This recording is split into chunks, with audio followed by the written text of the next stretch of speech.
sitting comfortably, then we'll begin. Hello, everyone. Welcome to our next show with Alex from Iran. We're here tonight to let you know all of the updates and everything that's been going on. So I do want to welcome everyone. Thank you. Thank you, everyone in the chat, for your support and your kind words every time. So thank you for that. And I am going to immediately turn it over to the panel. Hello, everyone. How are you all? I'm doing just fine. Thank you, Amy. Thank you. Good. I'm glad to hear it. Thank you. So, should we just dive right in? I think so. How are you doing Sure. today, Alex? Sorry, I was muted. Hi, and thanks. I'm doing all right. Fantastic.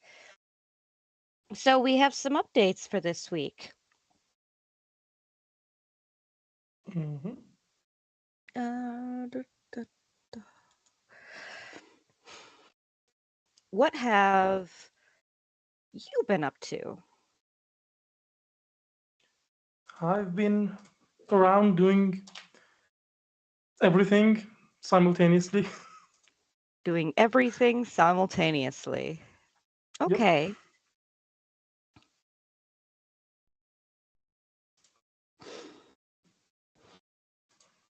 So, I don't know. let's see. Give us a hint. What kind of things? Making pizza, flying kites, going to the grocery store. I unfortunately didn't fly a kite and went a lot to the grocery store. Grocery. Fuck. And also been around in the town, looking out. Thankfully, nothing terrible happened in the streets, to at least in places where I was. So I was relevantly safe these past 2 weeks. That's very good. Now, I heard we have a headline here. Some of the visually impaired families and families of those killed in recent protests reported online harassment and pressure coinciding with the filing of legal complaint by Ghazal Ranjakesh. Ghazal Ranjkesh. This goes back 14th April. So during the shootings and everything, during the protests, many of the like soldiers and guards shot people at shot their faces, and this caused a lot of people going blind or being visually impaired in many ways other than dying. And some of these people's, Ghazal Ranj Kesh was the first, I believe, who decided to file complaints and sue the government. Basically, it hasn't led anywhere so far, but this was met with harassment towards all of the people who had suffered visual impairment or had their family members being killed. Basically, a psychological warfare to make them not do anything or not talk out or file complaints or anything. I did send a full report thingy out there. I can read it, or you can read it if you want. Let's see. It says Timiyazan Gajal Ranjakesh and Zara Musavi, among hundreds of visually impaired individuals, have revealed messages of harassment on their Instagram accounts. Kimia, who suffered retinal damage from a paintball bullet impact, had asked her followers on Instagram, what would they do if they were in my shoes? What they would do if they were in my shoes In her regarding the legal shoes complaint. regarding the legal complaint. After that, she received several harassing messages, including encouragement to commit suicide and questioning the severity of her eye injuries. Earlier, Atash Shakari, Nika Shakari's aunt, a teenager killed during the September protests in Tehran, had also received dozens of fake messages regarding the arrest, torture, and killing of her niece for the purposes of psychological warfare. Ms. Shakari announced on April 12th that due to the increasing number of harassing messages, she has closed the messaging feature on her Instagram page.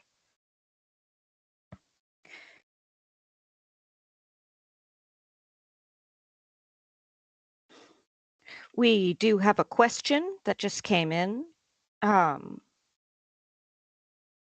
from Martin Lefebvre.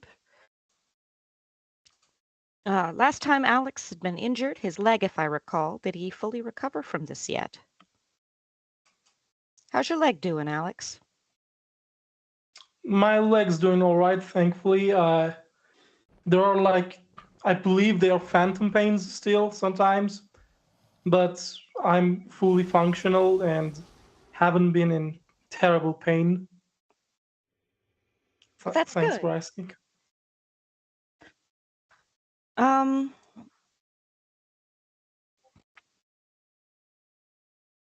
This is quite the article. But it seems that this is not an isolated incident or anything like that. It's an awful lot.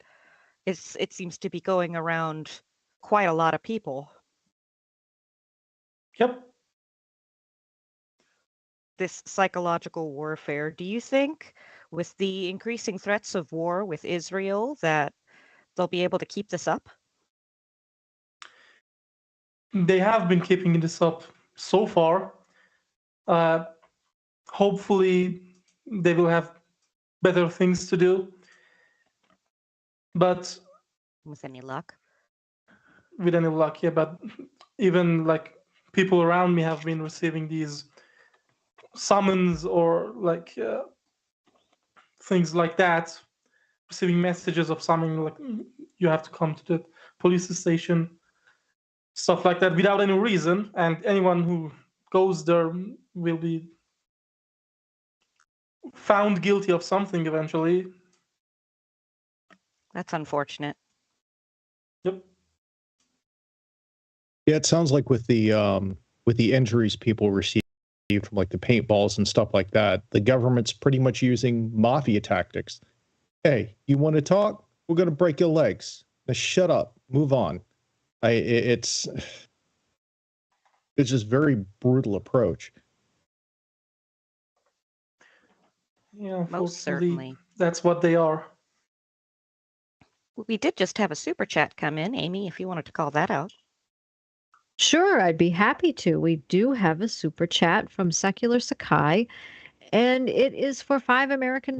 Says, was the hypothetical $800 a month in funding mentioned last stream in US dollars or Canadian dollars? I mean, I don't particularly know the value difference, so I usually talk in US dollars.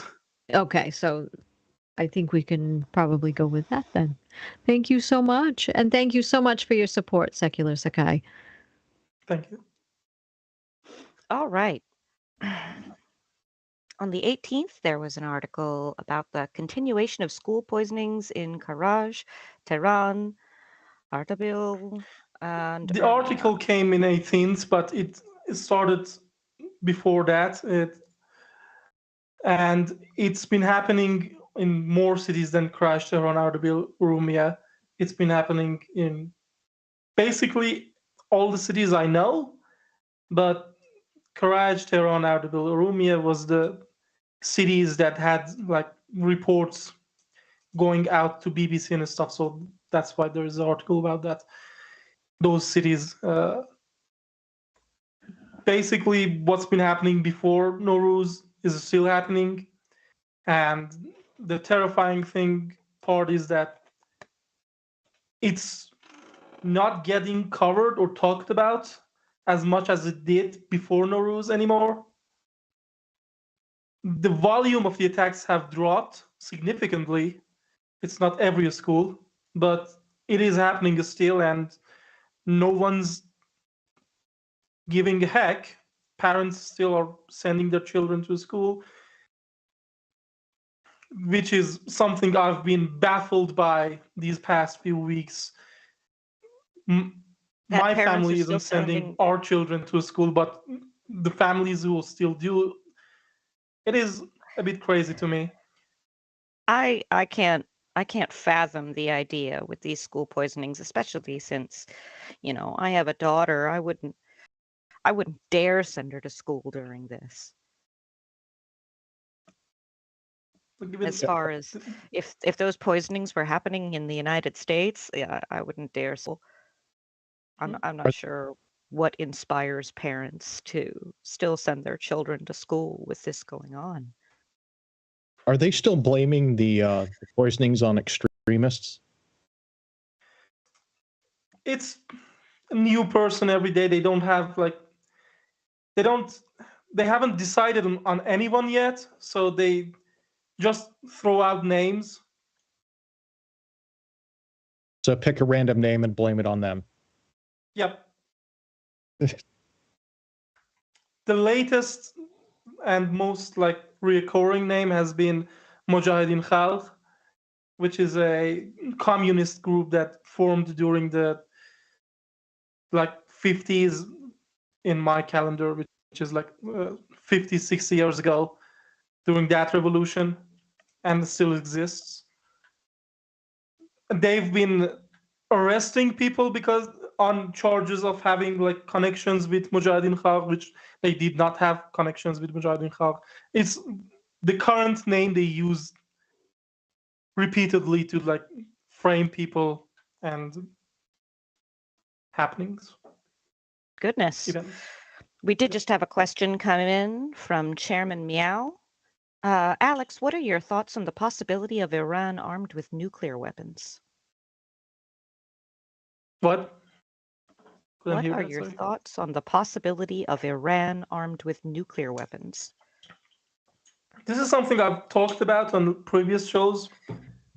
They, if they don't already have it by the time of this show, they are really close.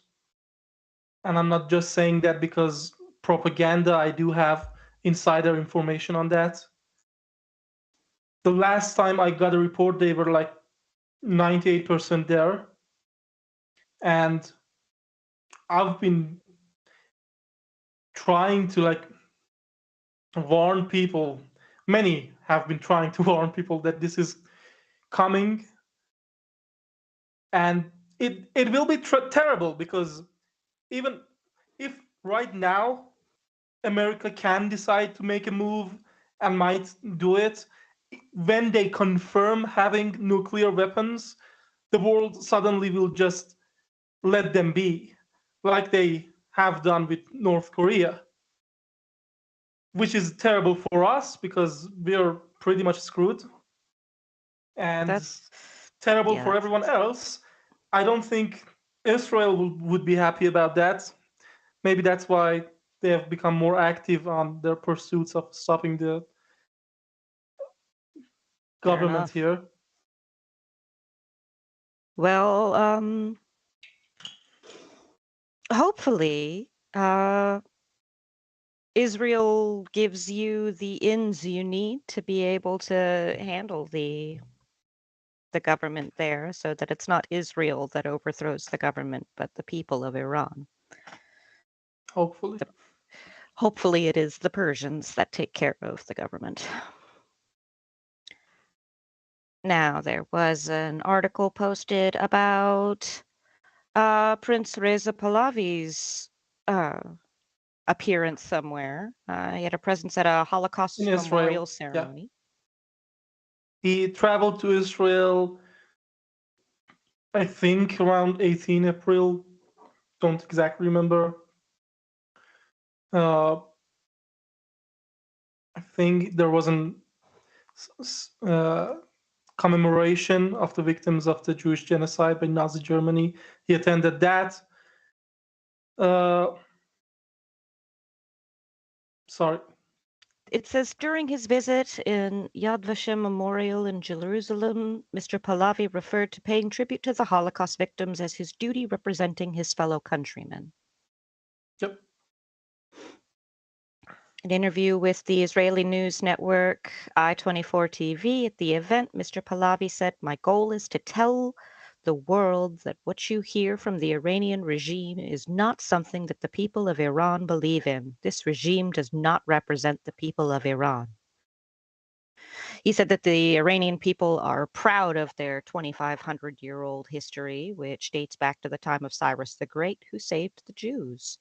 Today, we have a regime that says the Holocaust never happened. It is my duty to pay tribute to the victims of the Holocaust and the people of Israel on behalf of my compatriots, Mr. Pahlavi added. Prince Reza Pahlavi and his wife, Yasmin Pahlavi, arrived in Israel Monday morning and were welcomed by Gilad Erdan, the country's Minister of Information. Upon arrival in Israel, Mr. Pahlavi tweeted, "Yasmin and I are in Israel, committed to working towards a future of peace and prosperity for our region, which our people deserve. From the children of Cyrus to the children of Israel, we will build this future together and with friendship." He seems like quite the idealist. He is. What are your feelings on him as a leader? He is not exactly a leader. He is a representative of the Iranian people and has been elected by many to lead them in the revolution. He has not yet accepted that role fully, but he's a good representative, I believe. He's been trying his best for 50 years now to, at first, gather intelligent people around him that can help Iran in case of crises like this and handle the aftermath. And he knows his limits. He is an idealist. That's one of the reasons we kind of do like him. To my knowledge, he went to Israel other than like paying tribute and all of that. He was supposedly going to have talks with the Israeli government figures about asking for their help in solving the Iran situation. I don't know exactly what they have talked about and what they have reached to, but basically immediately after that and during that, Israel started promising military action against Iran's rocket sites and stuff like that. So maybe that's related. I don't know. I mean, that would be kind of great. I mean, how do you feel about Israel's interference in this? If it was to stop at crippling the military might of Iran and kind of distracting them from at least harassing our people, it would be great. If it goes on to becoming a full-on invasion, it would suck. And I personally, I would be forced to join the military. If they aren't searching for me right now, the government would be searching for me when they need soldiers, and I would be forced to go fight that war. Hopefully, it doesn't evolve into a full-on like war.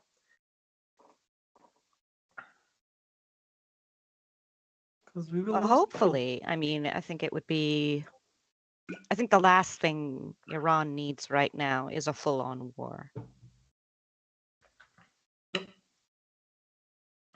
It does need a civil war, just not an invasive war. You're kind of in a civil war if you really think about it.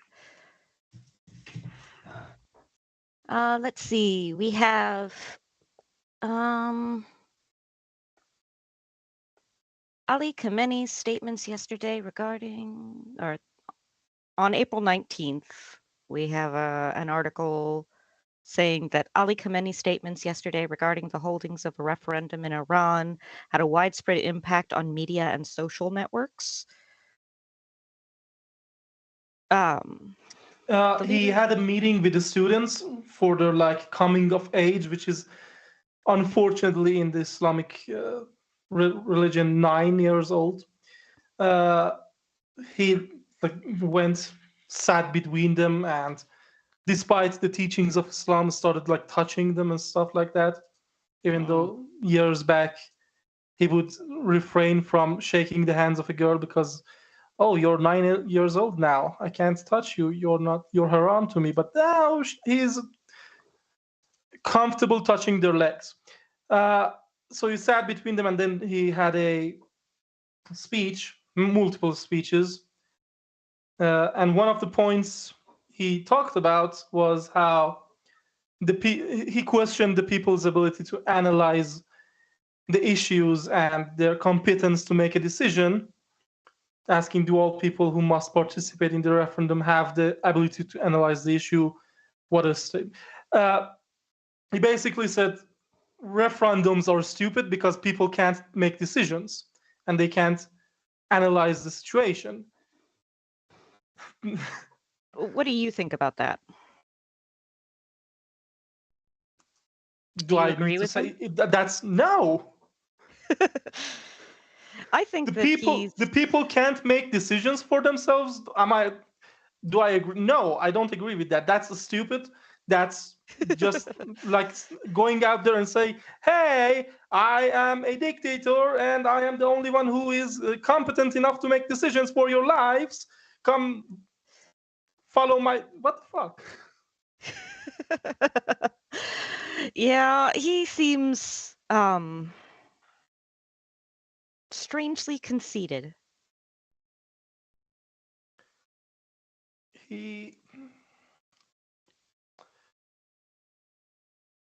There were like, there have been people instead of like saying, oh, you should just go away, the government should just be outright changed. There have been people saying, all right, you're not going to go away, let's have referendums. Many are asking for the government itself, like form of government and who's leading in, and some have like been talking only about changing the constitution and stuff like that. He was basically responding to that and saying people don't have the ability to make that decision, they are not fit, which is absurd because it calls to question the legitimacy of their government, which supposedly came about by a referendum. If you don't accept referendums, one, how the hell is your government legitimate? Two, can we even believe you did actually hold that referendum 60 years ago for a vote to Islamic Republic or not? Which I firmly believe it was a fake 60 years ago. The votes weren't counted right. Might sound like propaganda and conspiracy theory, but it's something that they have repeated during every presidential election. And all of this, and he talks about people not being able to do that and referendum being a bad idea, but he's been repeatedly, year after year, when it comes to issues of other countries, like, for example, Palestine and Israel, he has repeatedly said that they should have a referendum. That's the way to go. And the exact, I had a quote from, what was it? Like something about the modern solution and stuff like that. He talks about those, and then when it comes to his own country, referendum is a stupid idea, and people don't have the ability to analyze and decide. It's weird. It's like he doesn't realize what that says about him as Yeah. as a national leader if his people are supposedly unable to make decisions, which I, of course, have seen in the people from Iran that I have met and come to know, that clearly what he's seeing and what I'm seeing are not the same thing. Yeah. But what does it say about a leader if he believes his people are weak and stupid? He's looking at a mirror and thinking it's us he's seeing. Maybe it is. We did just have a couple of super chats come in, if you'd like to call that out, Amy. Yes, please. Perfect timing. I have one from JT for $5 American, says for Alex. Thank you so much for your support. And then we have a second one from Secular Sakai for $30 American, says, donation for Alex. Are there any contacts that can realistically be made in Iraq, Azerbaijan, Armenia, or Republic of Georgia that might be helpful in opposing the regime in Iran? All great questions. Thank you so much, everyone. And thank you, Secular Sakai, for your support as well. Thank you. Contacts in Georgia, Iraq. Azerbaijan or Armenia. We have some. We don't have contacts right now. At least we don't have it. We have had like smugglers from Iraq and I believe Azerbaijan give us like bring things in, but we haven't had neither the opportunity nor any trusted parties to make contacts with these countries or anyone in them. So because the revolution doesn't actually have a functional leader, is basically why you don't have contacts in these other countries, because you don't have somebody to make these contacts? We do have somebody to make these contacts, but again, he's not completely a leader yet because he, for some reason, doesn't accept the position fully. And inside, no, we don't have any leader inside. Fair enough. I feel like I do believe that it was Nick from In Time that had suggested that you needed a leader in order to move forward. And I think he was referring to a leader inside. One of the main focuses of the government has been to stop us from having a leader. Anyone who had taken a stage and tried to like lead in any way at all had been identified and executed or just imprisoned. It's been hard doing that. We've been trying to do that locally without having an identity, which itself is a problem because a leader needs to have an identity to be able to comfortably lead and for people to trust him or her and follow their lead. But so the primary obstacle is the fact that the Iranian government would basically stop at nothing to kill that person. Yep. But we have had another revolution and it had a leader, had multiple leaders, one of them Khomeini, many more leaders during the revolutions in the 50s, which I don't know what time that would be. I think 80s for you. And one of the reasons these leaders existed was Shah allowed them to exist.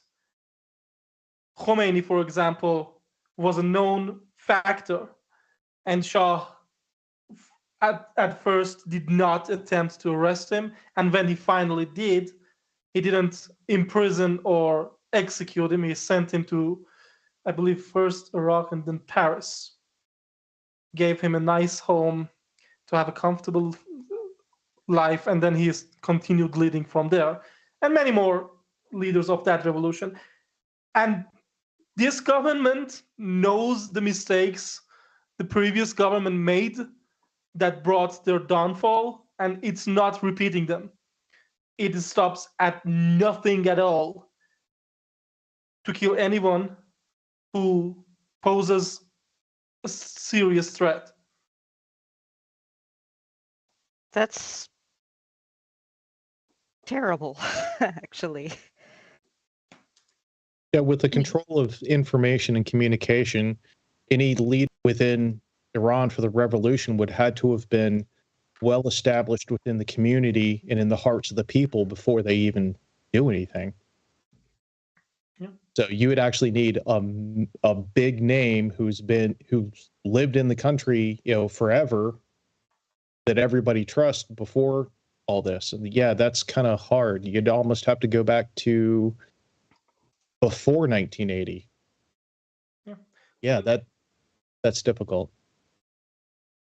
Some celebrities try to lead at some capacity when it all started, like uh, football players or actors, and they were immediately, first of all their assets were seized, their families threatened, and some of them fled Iran because, or were sent out of Iran, and on some cases even their personality was attacked by the Iranian government. Even, like, for example, there was Mehran Modiri, who is a very well-known comedian and director, who started his support of all of this when it all started. And immediately after that, there were air quotes leaks of him being a government dog and trying to uh, act like a spy or something, which was all blatant lies, and everyone found out later. But the damage was done. Mm. And We did just everyone else who did that, yeah. Sorry. We did just get a super chat in, if you wanted to read that out, Amy. Sure, we can definitely do that. We also got one from Silver Earth as well. So I'll get to that one first. That one is for 20 American dollars. Says, "Good evening, Alex. Thank you for reminding us what is happening. It's hard to hear, but we need to listen. Hugs and a heart." Thank you so much, Silver Earth, for your support. And then we also have one from that Indian dude for Australian $5. Says, with all the problems Iran has, your average Iranian lives a far better life than my birth nation, India. Thank you so much for your support. I appreciate that. Thank you. So sorry for the Indian case. I do have some friends in India, and in some cases that is absolutely true, because I have a friend that lives in slums, basically, which is absolutely, like, sad, at least for me, insane. India, I'm not trying to counter your point, but India is one of the biggest countries I know, and the average, I will disagree that the average Iranian lives better than the average Indian, because yes, Iran has people who live very comfortably and has people who live comfortably, but the average is scraping for the day to day. While from the 5 friends I have in India, I haven't lived in India, but I'm going by the statistics that I have and what they have been saying. The average is a little bit higher right now in the standards of life than Iranians. 5 years ago, that your case would have been absolute truth. And also, I should point out the issue here is not whether or not who's better off and who's more comfy and who's got PlayStations and TVs and what. It's about whether or not who's got a regime who is putting their people down. That's the important thing. I mean, unless you've got some stories from India to tell us. Yeah, that's the reason we're so royally, excuse me, fucked right now, because they are trying to put us down. So it looks like we have someone else in here that you've had wonderful chats with, Nick Suter. Evening, Nick. Oh my God. Hello.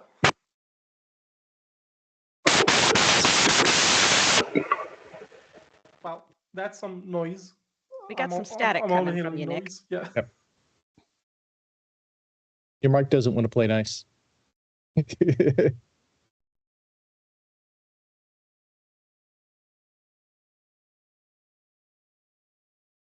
guess while we're waiting for Nick to fix the audio, Secular Sakai put in chat, a leaderless movement may be less organized, but its decentralized nature means the right decisions now can keep many small cells of resistance alive for many years.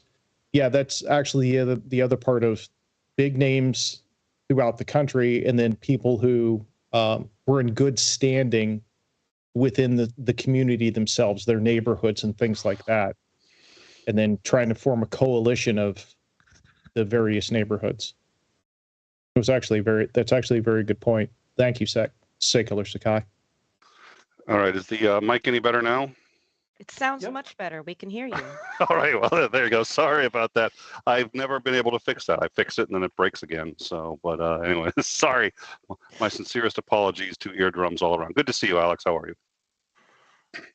I'm great. Thank you. How are you doing, Nick? I'm doing good. I just got back from vacation. I was in New Mexico for a week, so that was good, and back and ready to play on YouTube again. So you went to New Mexico on purpose? Oh my goodness. Well, okay, in-laws in New Mexico, okay. So that was vacation with the in-laws. So the answer to that is no. It was not on purpose. Fair enough. Little bit at gunpoint, but no, it was well, and my in-laws are far more religious than I am as well, so that can on occasion cause for some interesting conversations. But we're good.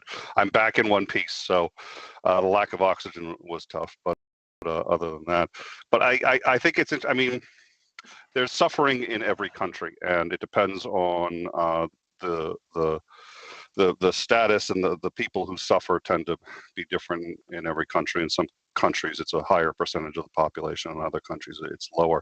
India has some of the highest problems with disease and with starvation of any country in the world, so obviously we wouldn't want to diminish that, but I think I wasn't trying to diminish. My point kind of came across. I'm feeling really bad right now. I wasn't trying to do that. Sorry. Well, and I wasn't. No, I was. Well, I was about to suggest. Didn't want to diminish it with what I was about to say, which is that you know, it's you know, well, it doesn't matter, I guess. I think without diminishing that, obviously Iran has a lot of problems, and there's a great deal of suffering, especially if you're a woman in Iran. And I think that that's a worthy cause to look at and to take very seriously, without, of course, suggesting that India is not, but we can only do one at a time. So at this time, yeah. Yeah. We did just have a super chat come in. If Amy, you want to read that out? Sure can. Let's see what it is. We have a super chat from Crazy Cat 1 for 20 American dollars. Says, in the town I live, and in every town and city in Ireland, there are memorials that remind us of the brave few who again and again for 800 years so we can have the freedom we have today. Never give up, heroes are immortalized. They never die. Peace be upon you. Thank you so much, Crazy Cat, for your support. Thank you. It's very generous. All right. So it seems like Khamenei was fairly active. We do have a question that did just come in from Driving in Luton. Alex, in your opinion, is the population of Iran becoming more progressive, as Western media seems to suggest, or is it the same extremely conservative people? It is more progressive. We do have a minority of conservative people, and unfortunately, the minority are also very, very much susceptible to the brainwash of the government, and they have turned into government apologists now. Most of them, not all of them, but the majority have progressed into the new horizons of freedom and actually thinking with their brains.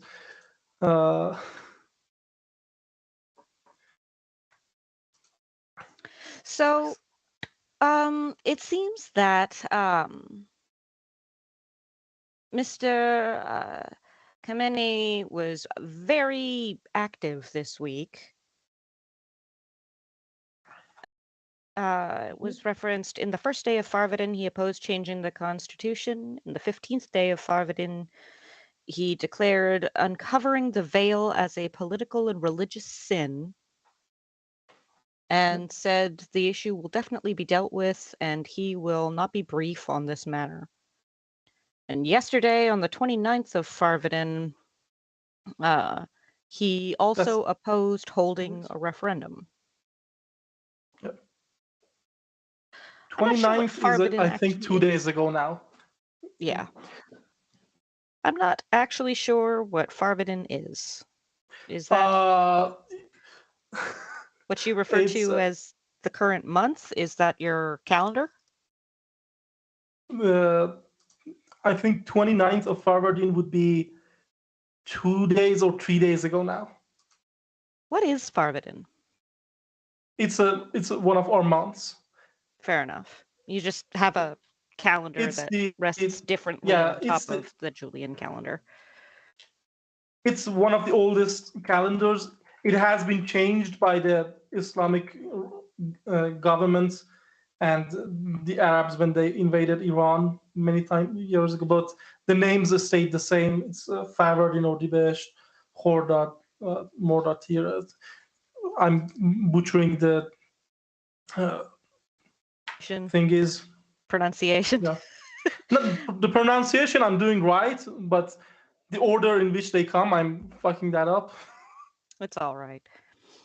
What's funny is that he opposed holding a referendum on the 29th, but he has called several times for a referendum to determine the fate of the Palestinian government, and said that democracy resorting to public opinion in a modern advanced method that everyone accepts. Dear Lord, he said what? Democracy and resorting to public opinion are a modern and advanced method that everyone accepts. Okay. I don't know how many faces this man's supposed to have. He's just this mishmash. Like he's saying all these things that conflict with other things. I don't get it. Well, it's a lot like, and I assume everybody here is on roughly the same political spectrum. So hopefully I'm not stepping out on any toes when I say it's the same thing Trump does, where reality has absolutely nothing to do with what he says, and Putin the same way, and Khomeini, and to be in that list is probably something you'd rather avoid. But yeah, and politicians lie, of course they lie, but like this is something different, and there are people, I assume, who believe him and believe that that's his intention, but that's rarely ever their intention. That is, from what he has displayed in recent history, that is clearly and astoundingly, like amazingly not his intention. So let's get back to it. He's going against the institution when he says no to referendum, because in the institution, we are supposed to have the right to hold referendums to change the institution itself, even. Well, and isn't a referendum in principle what he was just arguing that the people want? Have a referendum Yeah. and let democracy, but no. He has argued that before, but now he says that referendums do not apply to the problems, and argues, where in the world do they hold referendums for issues? Like, even this is a tactic they've been using frequently. Like, when we question their violent actions on enforcing hijab, they reference France, which supposedly once upon a time enforced, like, if people with hijab went to institutions, they would make them take it off because it was like the uniform or something, and reference that and say, because France does it, so it's all right for us to do it, which is stupid, because if someone jumps in a fucking well, do you jump in the well as well? Yeah. If all your friends jumped off the bridge, would you jump off? Yeah. Yeah. Well, so famously, France did make the hijab illegal, which I was very strongly against. There's a decent argument for it, but I think there's a much better argument against making it illegal. But that's one of the problems when you make it illegal, is then your opponents say, oh, see, they're not being reasonable. They talk about freedom, but if somebody truly wants to wear a hijab, which, give me a break, but at any rate, yeah, but you unfortunately give people ammo in that argument, and I think you should be able to win in a contest of ideas, not by having to legislate really in violation of ostensibly a person's freedom. But let me ask you this. So what in this case does victory look like for you? I know obviously it's getting back some of the freedoms you had before Khomeini came into power, but does that mean, I mean, it seems like with him in power, that's never going to happen. Whatever he says, you can't trust it. So how do you bring about that change? What needs to happen? The revolution here changed form, and I personally have come to accept the new form of revolution we're having during these 2 weeks, because I saw it bear fruit. The first argument for this revolution was, the first example of our freedoms being taken away was hijab, was the mandatory hijab, and them applying it by force and even killing our daughters and mothers and sisters. We have achieved a small victory. Our women are not afraid to take off their hijab, even in front of the National Guard anymore, even in front of the apologists, even in spite of being harassed, they are not backing down, and the men are there to protect them. I am part of a group that intentionally goes out. I can't be out there all the time, but we do try to be cover most of the areas that we can. Who we have been focusing on being there, watching out if something happens, so we can go protect them. Now, some groups are better trained, as we have been training, and the majority of people, maybe they are not on the lookout, but if they see something happening, if they see a police officer trying to assault or even harass a girl, they go into action. They get between them, they try to stop them, and if necessary, they will fight. And this is a victory in my eyes. The all-blown protests have slowed down, but the revolution has not. We will continue, and I don't know how much time this will take. The time it will take is the time it will take for them to say fuck it and draw their guns again, which would initiate full out revolts again. But we are steadily going forward.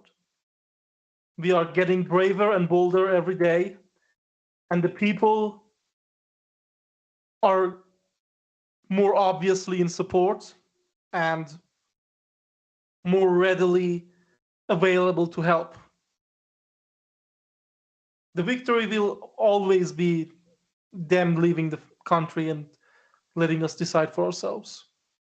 We'll get there one way or another. One way or another. I don't know I'm if that muted. answered the question or not. That did. So then I have sort of a follow-up. He had disbanded the morality police, and he did this quote as sort of a concession and an acknowledgement that perhaps they've gone too far, and then replaced them. I've forgotten what the name of the replacement is, but it's the morality police. They're back under a new title. Does this organization look as bad as the previous one, and or does it look like that's sort of where they're headed given enough time, or do you think that the people will be able to keep them in check? Can you repeat the last part? You cut off for me. Sorry, will they? How is this this new organization presumably is to replace the old one? Does it look like it is going to be as bad as the old one? Does it look like they're just sort of biding their time until people calm down and then get that bad again, or does it look like right now the people can keep them in check? They have threatened to be worse than the previous one, but so far, again, because of the support, because of the bravery of our people, they have been basically too afraid to enact on their threats. Mm-hmm. There was one incident that I was involved in which a car came into a park, like a park where children go to play, and started driving after two girls who were running away from them, as if they were trying to hit them or something. Mm-hmm. We did start throwing stones, and the girls did get away. We did to get away as well, thankfully. There have been incidents like this, I'm sure, all around, but they haven't acted as rash and fearless as they did before. One last question, if you don't mind, and I know I've been dominating, but I'll ask one more question. Do you love your country? I love the people of my country. I do not believe in a country as a set of borders.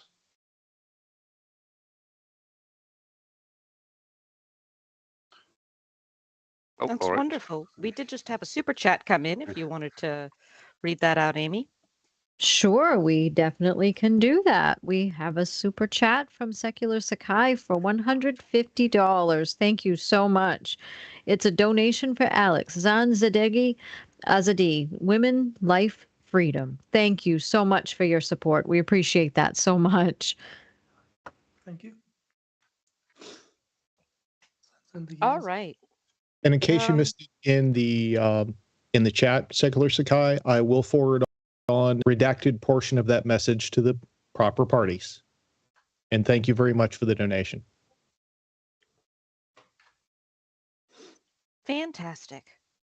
All right, so yeah, that was a good answer to my question. I just always wonder. The U.S. doesn't have nearly as many problems, but we're kind of headed in that direction if we're not careful.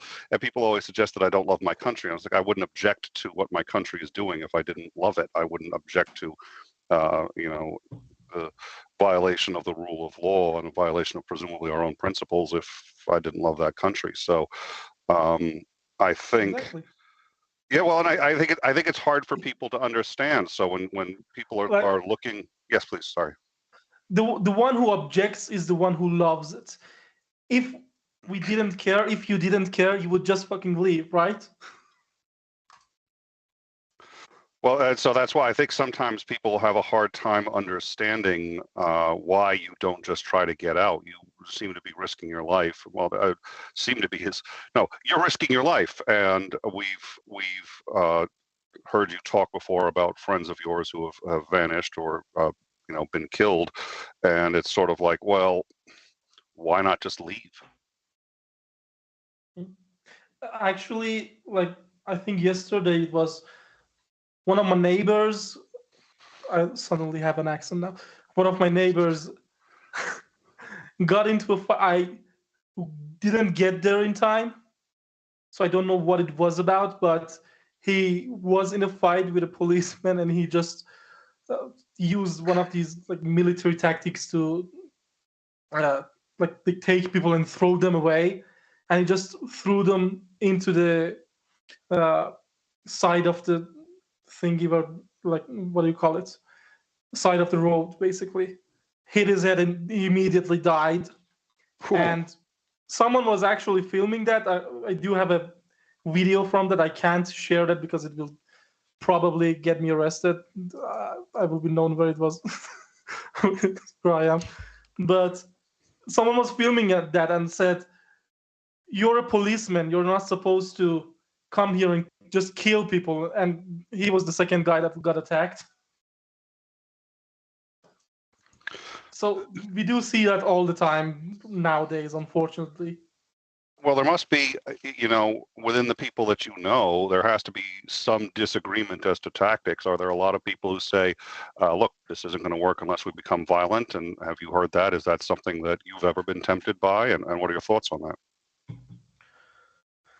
We have that in our group and have considered it.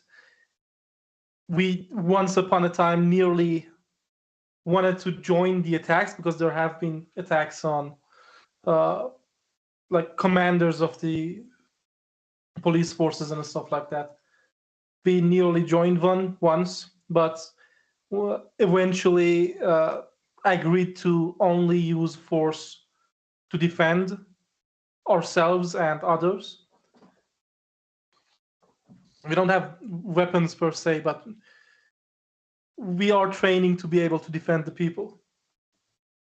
Assassinations have been like sought after a lot because, hey, a lot of the people who are in this revolution are teenagers and they play Assassin's Creed. They think it can all be solved if someone jumps from a building and kills Khamenei. It's so hard to get on a building above Khamenei. I mean, that makes it very, very difficult because you kind of like end up becoming the people you're trying to overthrow. Exactly. The counter argument have always been, who do we want to replace them? A new version of them, because that's how they got the government before. They had people blow themselves up, and when they got the government, they sent people to blow up the people who were inside their new government and didn't agree with what they were planning to do. Do we plan to become the same thing with a new face? No. That's how we have convinced ourselves not to be violent idiots. Yeah, the thing is though, I mean, I can understand why you might feel like you have to be violent. Absolutely, totally, I totally understand that, but also admire the fact you're, trying to find other ways to take this on. It's very commendable. I mean, it is still a contingency.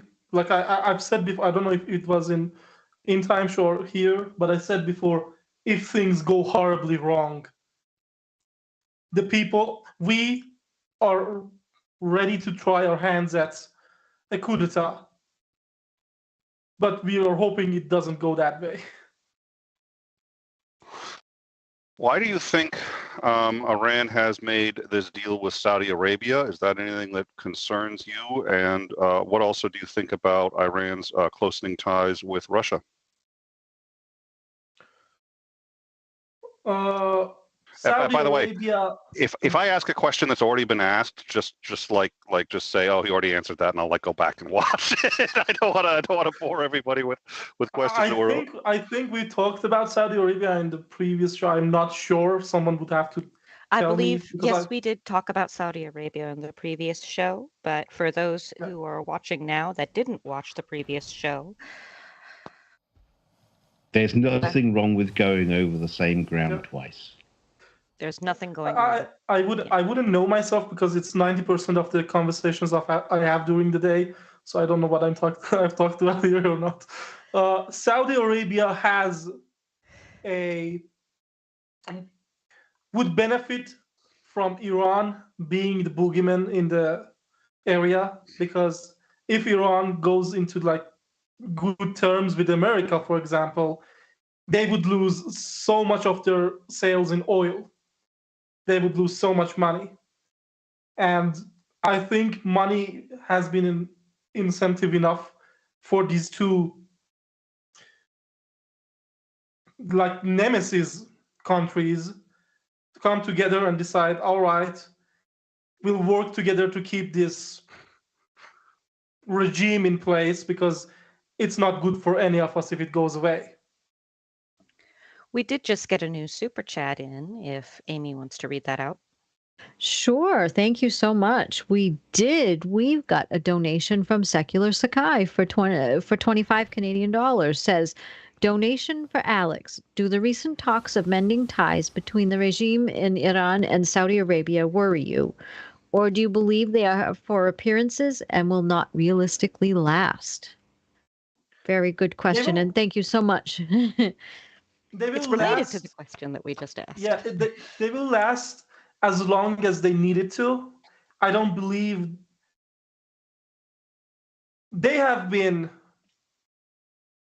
both countries have been terrorizing each other for more than 100 years. They are both regimes are racist against each other. People from Iran go to Hajj, go to Mecca, and they get raped because they are Iranian. I don't think the two countries, I'm not talking about the people exactly. The people do play some part. Unfortunately, for 100 years, they have been told, Iranians have been told, Arabs are the ones who took everything from you, and they are the ones who basically, the roots of the current government even goes back to Saudi Arabia and stuff like that. So there is contempt between the two people, but there is more contempt between the two governments. And again, it's all about money. And I think these talks and their peace will last as long as they need it to last, which is when the Iranian government thinks he has a total control over the people and nothing is going to threaten them again, or probably until the Iranian government has unveiled their nuclear weapons and stuff. But lasting forever, I don't think so. No. Well, I think most of us don't understand the difference between Arabs and Persians, or why that may matter. Could you tell us what's the difference between an Arab and a Persian, and how long does that history go back? So, historically speaking, Arabs come from Africa. They migrated from Africa to these parts and became their own thing. Iranians have similar roots. The Iranians are the Aryan race, basically, and not the Nazi Aryan race. It's a whole different thing. The Nazis were using the name Aryan as pure race of pure humans, but it's a different thing. It's a cultural name. And they actually have some ties with Indians. Even going into the religion, the Indian religion still has iconography from ancient Iranian religion. For example, the cows being sacred is I'm not going to go into that. That's a big rabbit hole. I will move on from that thing.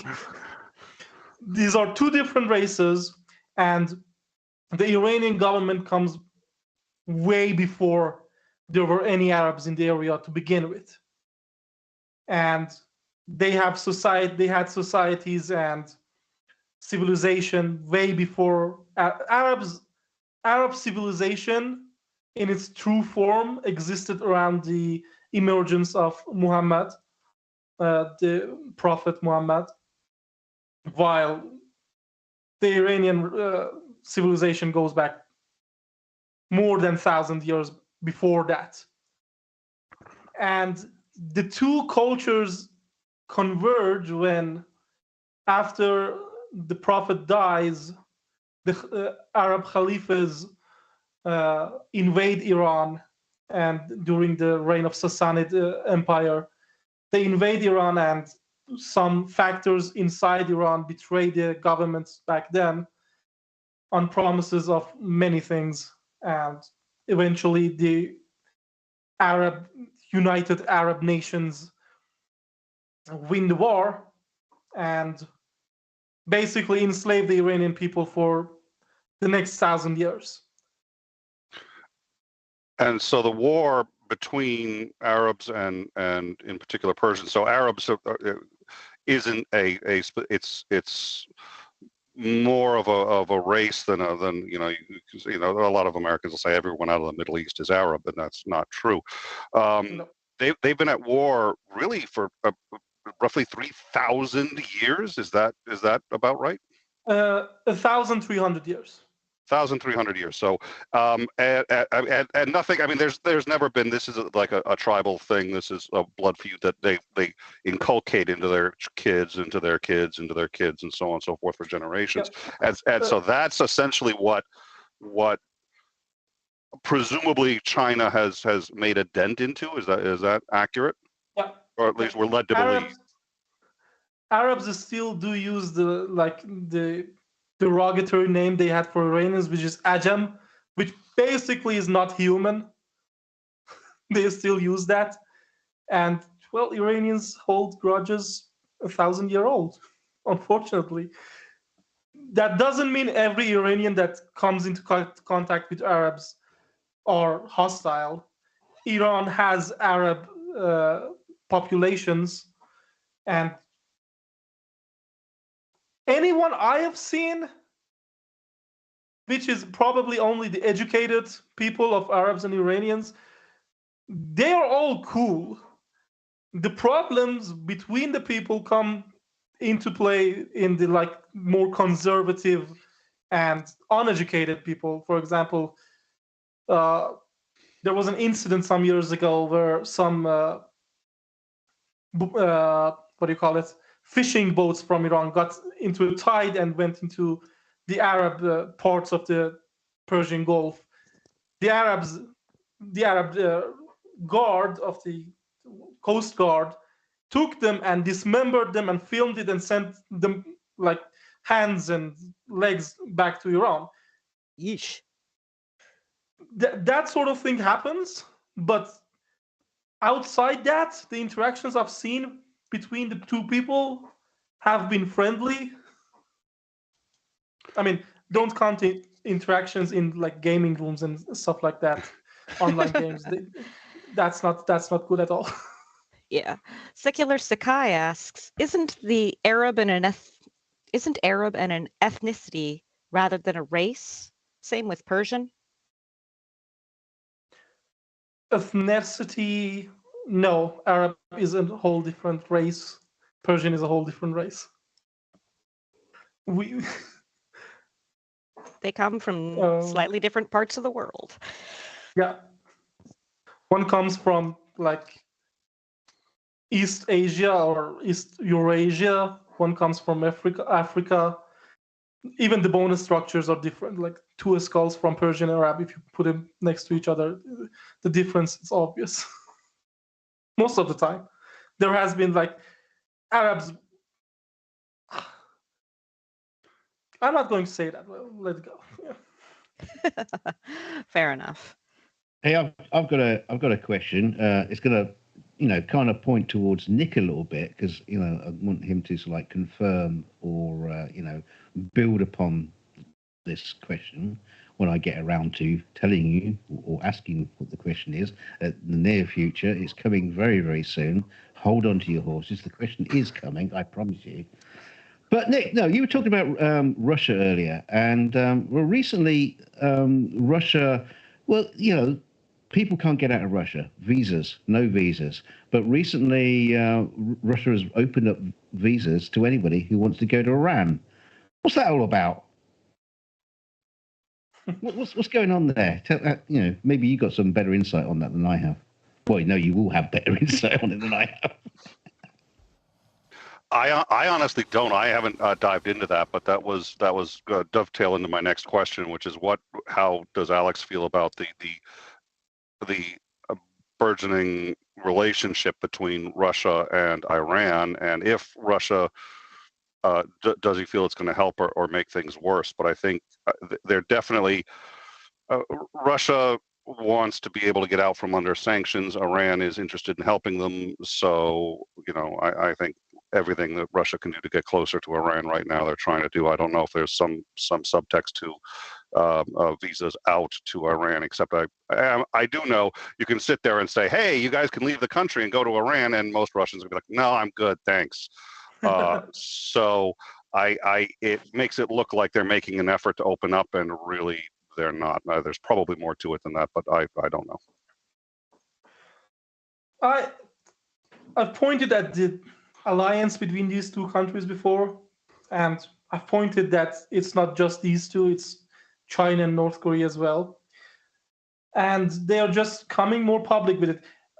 Opening visas, I believe, is an effort for making smuggling and things like that easier, much easier.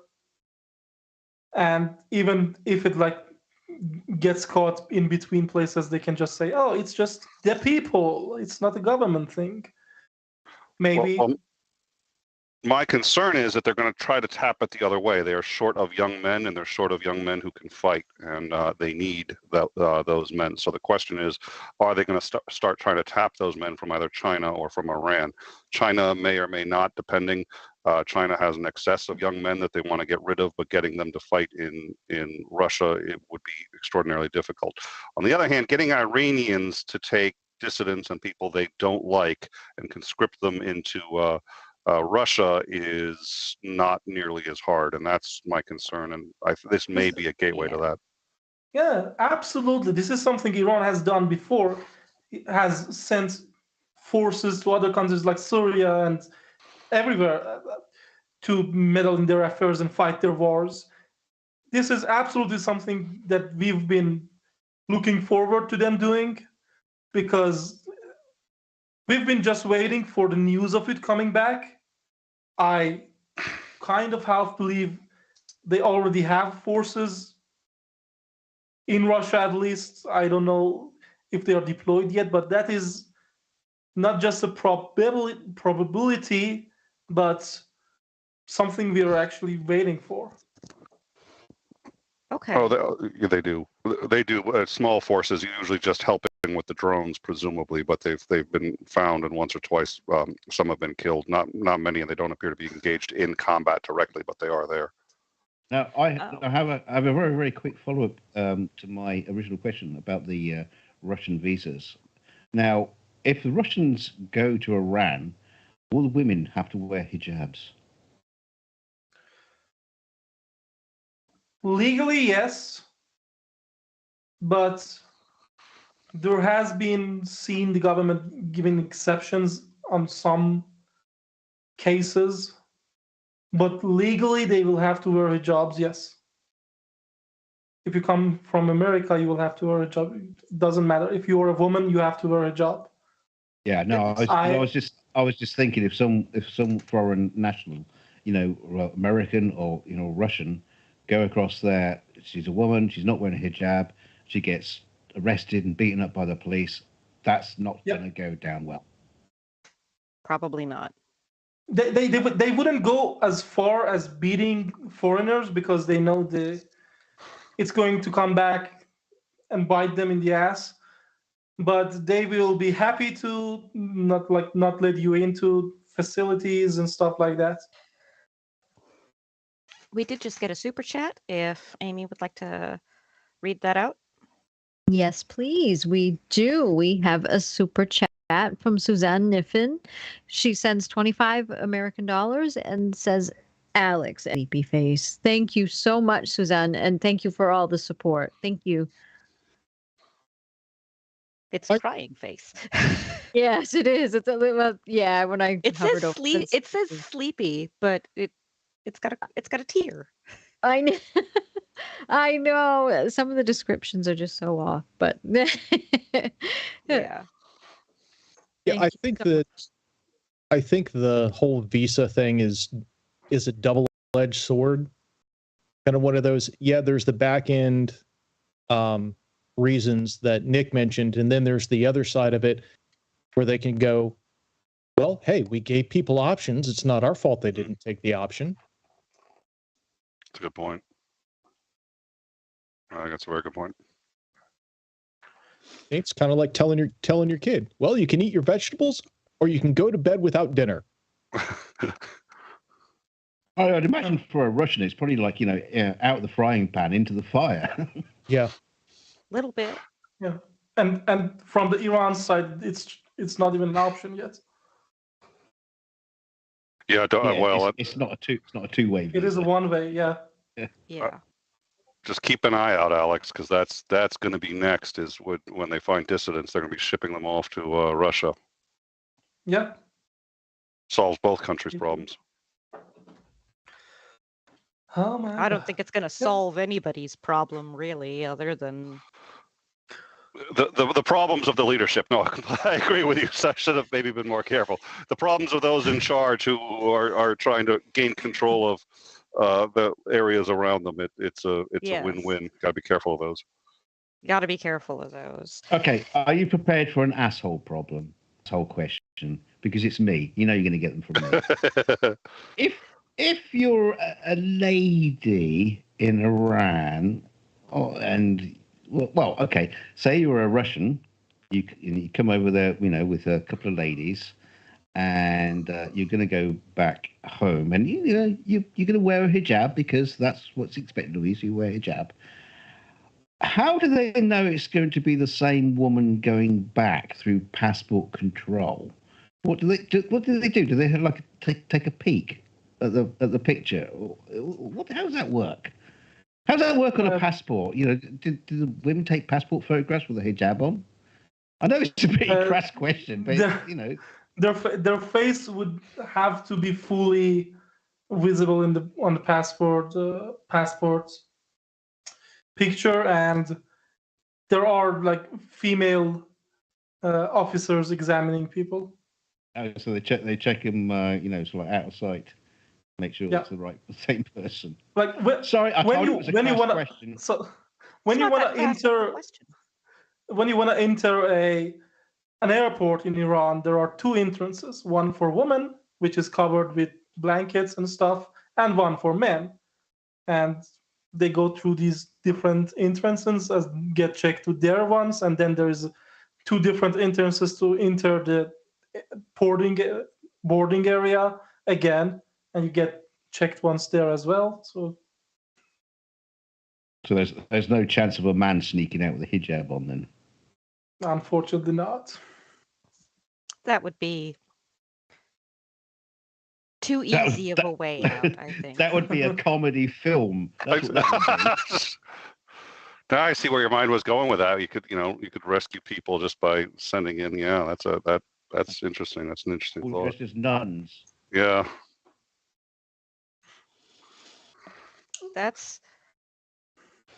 Yeah. We did just have something akin to a super chat come in. If Amy would like to read that up, or sure, we absolutely do. This is a good one, and I can't thank you enough. NANA has gifted 5 Shills memberships. Thank you so much. So the new members, I'm going to list them off as Michelle Ferguson, Ali, Borgfella, Cheryl Watley, and Janine Terblanche. Thank you so much. Welcome to Shills memberships. And then we also have a new member. Secular Sakai became a new member. Thank you so much. Welcome to the family. Welcome to the family, everyone. And thank you so much for all of your support. Thank you. I'm kind of surprised that Secular Sakai wasn't a member already. I sort of thought he was. And of course, you do realise now you're members, we do expect Christmas presents. Just saying. Well, I don't know. With all those memberships in A gifted, I think he's vying for Santa Claus this year. I think he's trying to take over the job. Quite possibly. All right. Do you think that the Arab nations that have recently come together, Iraq and Saudi Arabia, have any intention of doing anything with the Iranian government? Or if Iran has any intention of doing anything with them? I'm not knowledgeable enough on their inside things to address that comfortably. All I can say is it's in both or all three governments' best interest is if Iran's government stays as it is. And that's as far as I can read into their intentions. Unfortunately, I'm not knowledgeable enough on their talks and stuff to provide further. We just got another new member. Secular Sakai gifts a new membership to Suzanne Niffen.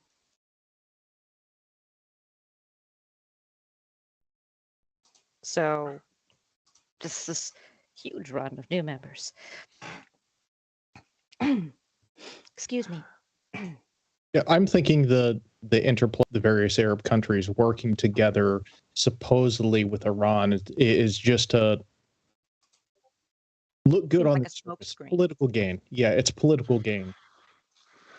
Well, and so long as Iran is a thorn in the U.S.'s side, it's a lightning rod away from the rest of these countries, and in particular Saudi Arabia. We've been giving Saudi Arabia money and guns for quite some time in exchange for a favorable OPEC veto power. So if Iran were to stabilize and to be more friendly to the U.S., all of a sudden we don't need Saudi Arabia quite so much anymore, and then we get a little, we pay a bit more attention to what they're doing and why it negatively impacts us. I'll point out also that all but one of the hijackers was from Saudi Arabia, so it's a country that we have a complicated history with that our government prefers we ignore, and has so far been successful at doing that. They prefer, at least the Royal House of Saud prefers we ignore, and is easier to ignore so long as Iran is the boogeyman to the U.S. So yeah, I think that's another reason they would much rather than take over Iran, rather than conquer they would much rather Iran stay the way it is and just be a thorn in the U.S.'s side, especially when it comes to nuclear power. Yep. I know that as far as the rest of the world is concerned, particularly the Arab people would be hoping that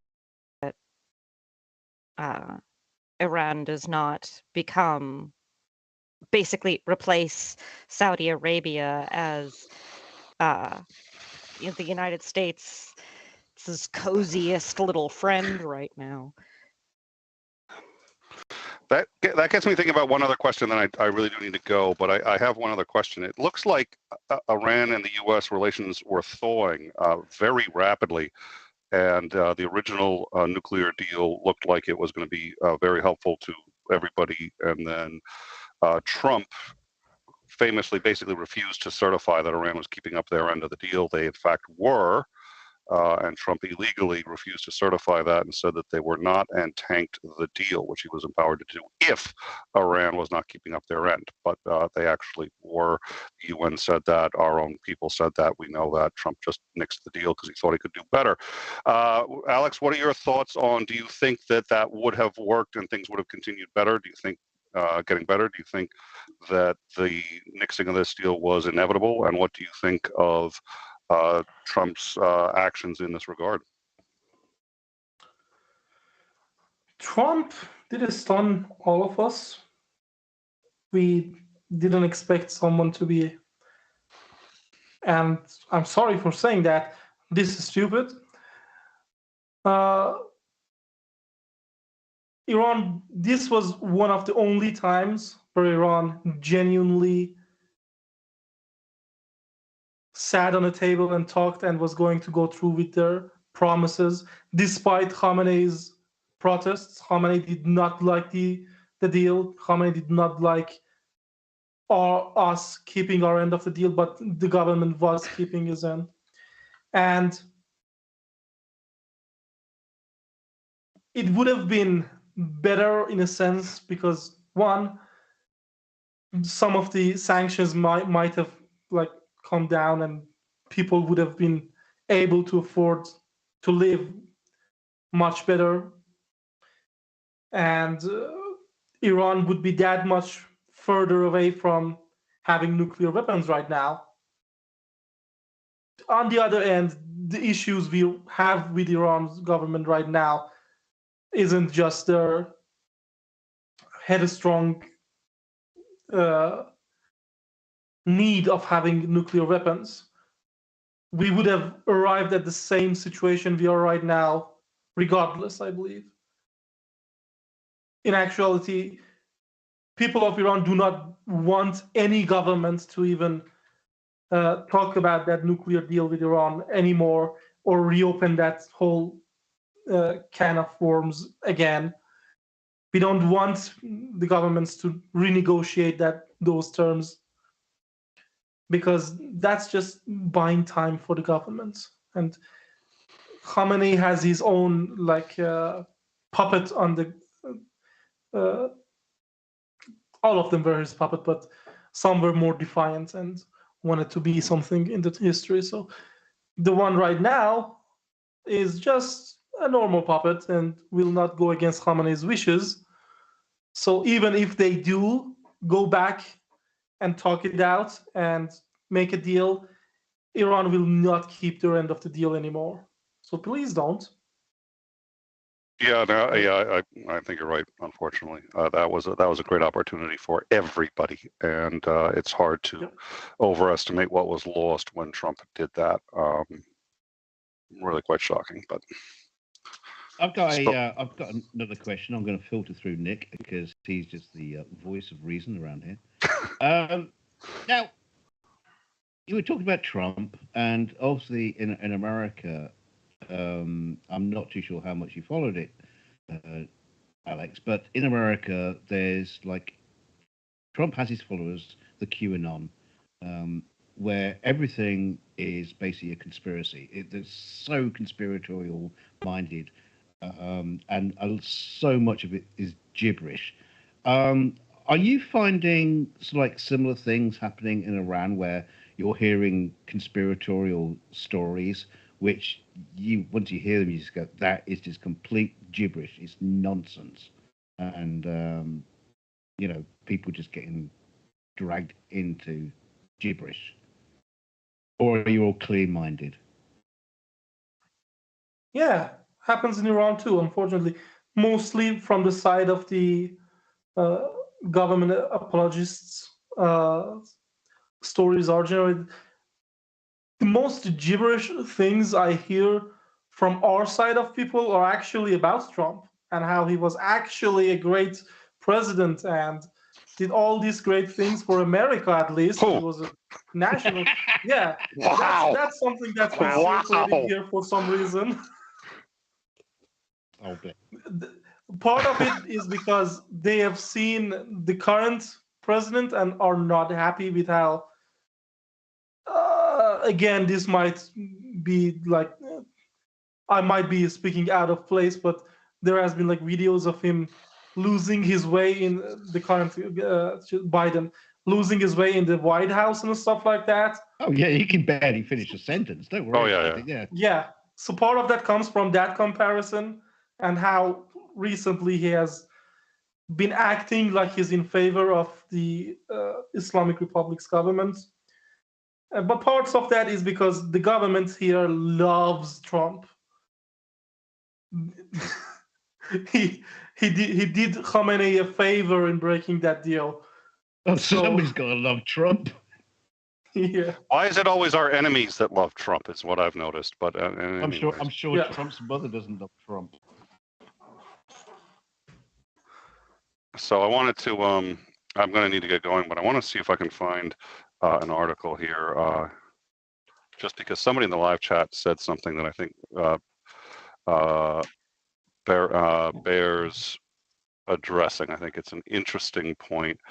And let's see. So there was an article a couple of years ago that said, contrary to popular belief, the world is not falling apart. And so somebody in the live chat said, let's face facts, the world is broken. The average human beings have been on this planet for about 100,000 years, conservatively 100,000 years. And the average life expectancy for that time was 34. It's now about 86. We have more free time than any generation before us. We have more things we can do with that free time than any generation before us. And believe it or not, violence worldwide is close to an all-time low proportionately based on per capita. Certainly a lot better than medieval times, a lot better than just about any other time in human history. And we're always a little bit on a knife's edge. We can always go back if we're stupid. So I'm not suggesting that we all sit back and say, oh wow, it's great, and let your hands off the reins. But for people who start to feel like well, the world's broken and it ain't getting fixed, oh dear Lord, it's fucked up, and what Trump is doing is fucked up, and what Putin is doing is even more fucked up, and it's very hard to look at day in and day out and not get depressed about it.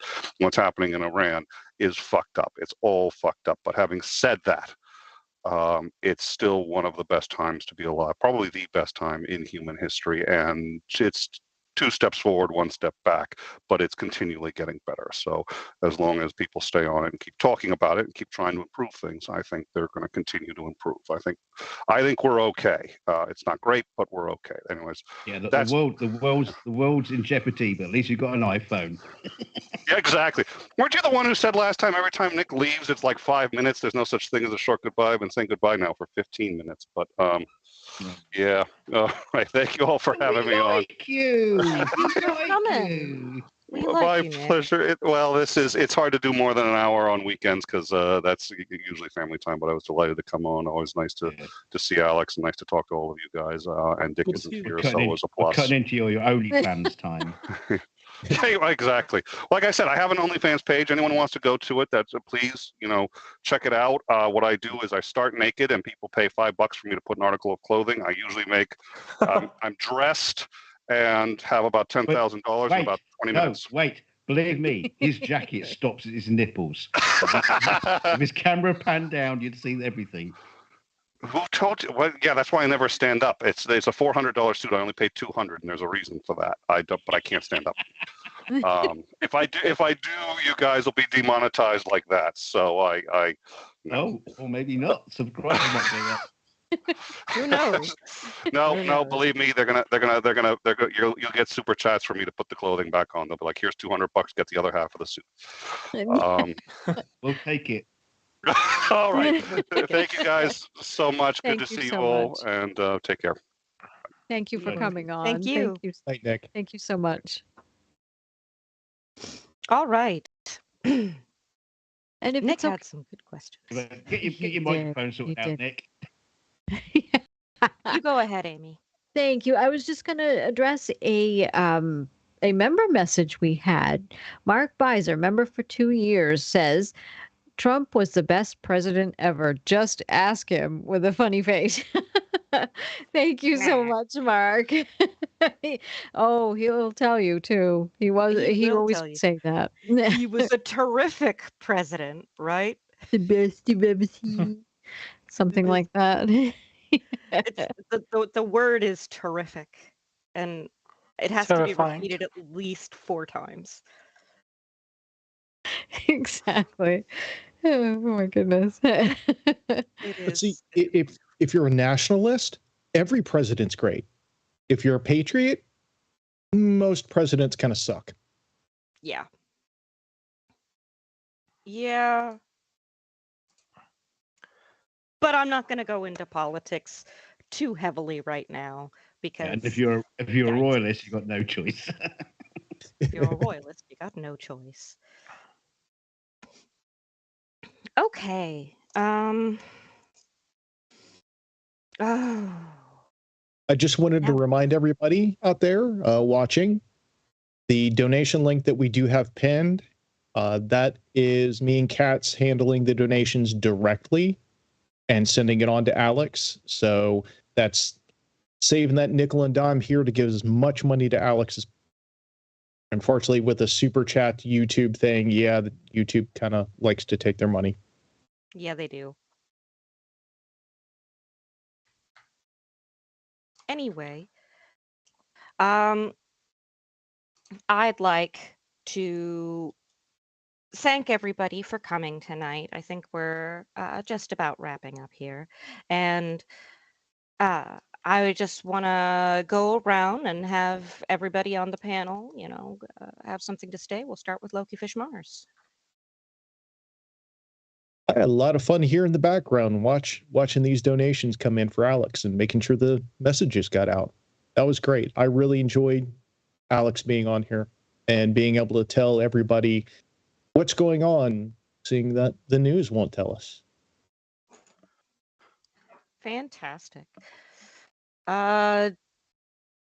DKG, Dunk, whatever your name is now. Dunk. My name's always been Dunk. It's just always been called me DKG because, but there you go. It's just been DKG. But now that's gone. It's just me. It's Dunk. Duncan. Dunk the biscuit. Whatever. I'm here. Well, Yeah, thank you. great show. Yeah, always a pleasure. And always glad to throw in the stupid questions that nobody dares ask. Oh, they weren't stupid questions. I think they were good questions. All right, Amy. Well, then next time I'll come back with better stupid questions. Fantastic. Amy. Oh, thank you very much. Thank you for having me on. I always enjoy these shows. It's good to get the information that's necessary, and if I could just ask everybody in the chat, please spread the word if you can. Thank you so much, and of course, keep talking to your local representatives, whoever they may be. And thank you for having me on. Thank you so much. And coming around towards the end, we've got Dick Dawson. I'm not sure if he's saying anything. Hello, everybody. I'm just quietly dying in the background. So before I make any nasty sounds with a flu that nobody wants to fucking hear, great show. Thank you for all the support for Alex and the support for the channel and so on. And that's about what I've got. Thanks for coming, everybody. And last but not least, finally, Alex, thank you so much for coming. What would you like to say? I will say one last piece and be off. We are living in unprecedented times. Times of great upheaval, of crisis all around the world.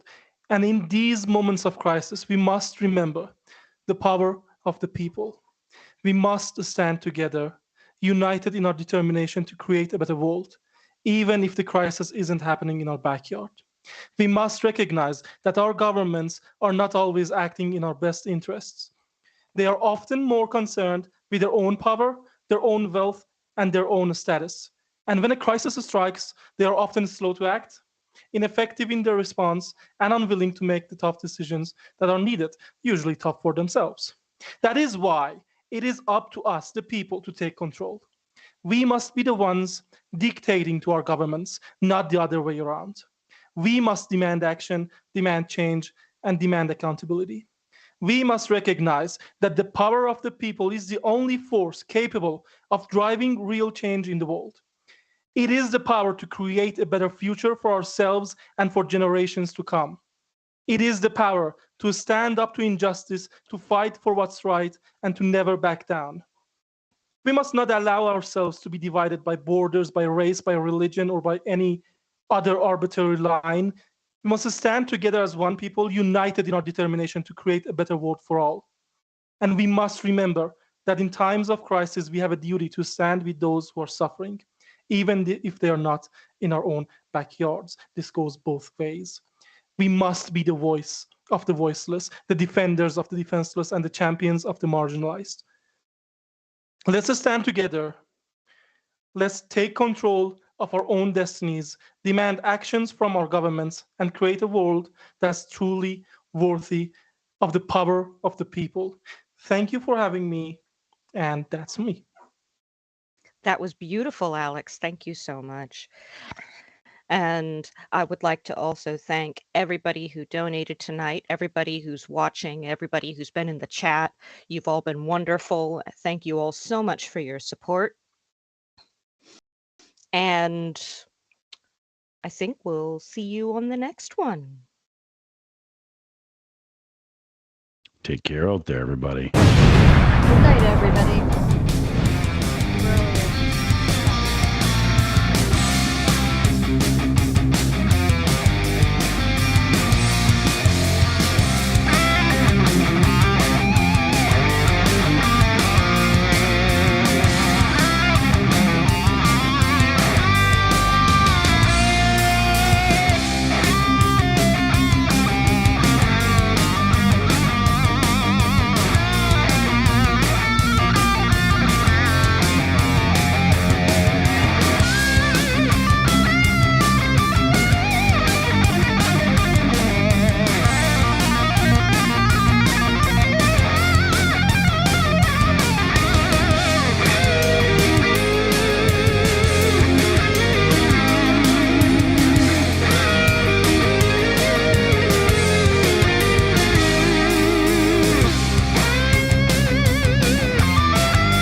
It's over. Go home.